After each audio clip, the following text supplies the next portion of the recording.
السلام عليكم، ازيكم؟ كل سنة وانتم طيبين. وطبعا عيدنا وانبسطنا في العيد. هنكمل النهاردة عن موضوع مهم جدا، وهو بنج الأسنان، وازاي نروح عيادة الأسنان أو نروح عند دكتور الأسنان من غير ما نحس بأي ألم من البنج.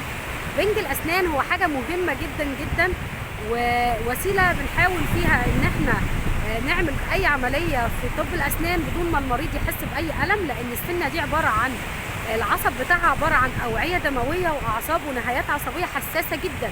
فلو جينا عملنا أي إجراء للسنة هتحس بألم شديد. فطبعا بنج الأسنان دي نعمة كبيرة جدا. طيب، بعض الناس بتتضايق جدا من حقنة البنج، وبتكون عندها بالنسبة لها الحقنة دي زي رعب رهيب.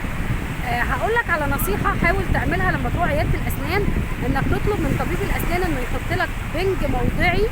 بنج موضعي بيبقى عبارة عن جل أو سبراي بيتحط على قطنة، وبيحط في المكان اللي هتدخل فيه السرنجة أو الإبرة بتاعة البنج. ده بيقلل كتير جدا جدا من الألم بتاع بنج الأسنان. كل سنة وانتم طيبين، وانتظروني في الفيديو اللي جاي. اعملوا اشتراك واعملوا لايك وشير للفيديو.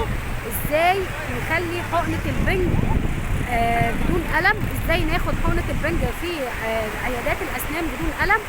هو ان احنا نستخدم البنج الموضعي، او نطلب من الطبيب انه يعمل لنا بنج موضعي في مكان اللي بتدخل فيه إبرة الأسنان.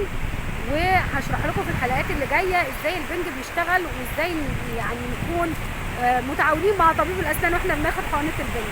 اشكركم جدا جدا، وكل سنة وانتم طيبين.